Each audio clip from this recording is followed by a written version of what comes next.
Bismillahirrahmanirrahim. Assalamualaikum warahmatullahi wabarakatuh. Alhamdulillah, alhamdulillahi wa kafa, wassalatu wassalamu ala sayyidina al-mustafa wa ala alihi wa ashabihi ahli sidqi wal wafa. Amma ba'du, fa idh qala Allah ta'ala fi kitabihil karim, Bismillahirrahmanirrahim. Subhanalladzi asra bi'abdihi laylan minal masjidil haram ilal masjidil aqsa alladzi barakna haulahu linuriyahu min ayatina innahu huwas samiul basir.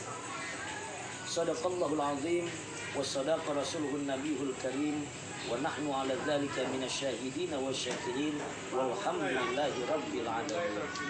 Sahabat Jamdal dimanapun Anda berada, alhamdulillah pada kesempatan malam hari ini izinkan kami menyampaikan satu ayat yang Allah Subhanahu wa taala sampaikan dalam Al-Qur'an surah Al-Isra ayat yang pertama. Allah Subhanahu wa taala menyatakan subhanalladzi asra bi 'abdihi lailam minal masjidil haram ilal masjidil aqsa. Dalam firman ini Allah Subhanahu wa taala menunjukkan eksistensi zatnya yang agung dengan kalimat subhanalladzi, maha suci Allah, di mana tidak banyak Allah mengawali segala perintah-perintahnya atau keagungannya dengan menunjukkan eksistensinya yang agung.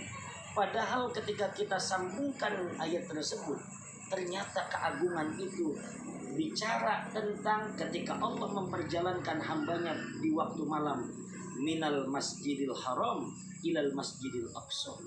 Kalau kita lihat secara tekstual, tidak ada yang luar biasa sebetulnya, karena hanya perjalanan dari Masjidil Haram ke Masjidil Aqsa. Namun ketika kita bedah lebih lanjut, ternyata makna yang dapat kita gali luar biasa. Kenapa perjalanan baginda Rasul hanya minal masjid ilal masjid, dari masjid ke masjid, yang dalam kitab Al-Anwarul Bahiyah min Isra'i wa Mi'rajil Khairil Bariyah yang ditulis oleh Sayyid Muhammad Alwi Al-Hasani, ini digambarkan perjalanan dari masjid ke masjid ini hanya ada satu perbuatan yang baginda Rasul lakukan, yaitu sholat. Nabi diberangkatkan dari Masjidil Haram, diturunkan di satu tempat yang bernama Taibah. Di tempat itu Nabi diperintahkan sholat 2 rakaat. Lalu diangkat lagi dan diturunkan di satu kota yang bernama Madian. Lagi-lagi Rasulullah diperintahkan untuk melaksanakan sholat. Diangkat kembali, kemudian diturunkan di satu tempat yang bernama Bukit Tursina. Lagi-lagi baginda Rasul diperintahkan untuk sholat.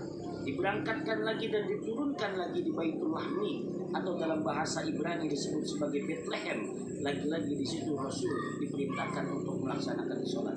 Hingga sampai di Baitul Maqdis, Masjidil Aqsa, lagi-lagi yang dilakukan baginda Rasulullah adalah sholat. Artinya bahwa ternyata perintah sholat, perbuatan sholat bukan hanya sekedar ibadah sederhana, tapi mencakup zohiriyah, batiniyah, perbuatan, perkataan, menahan hawa nafsu dan lain sebagainya.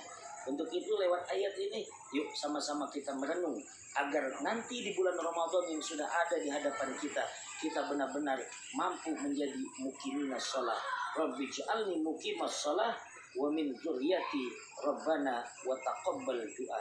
Ini saja untuk sahabat Jamdal sekalian. Terima kasih atas segala perhatian.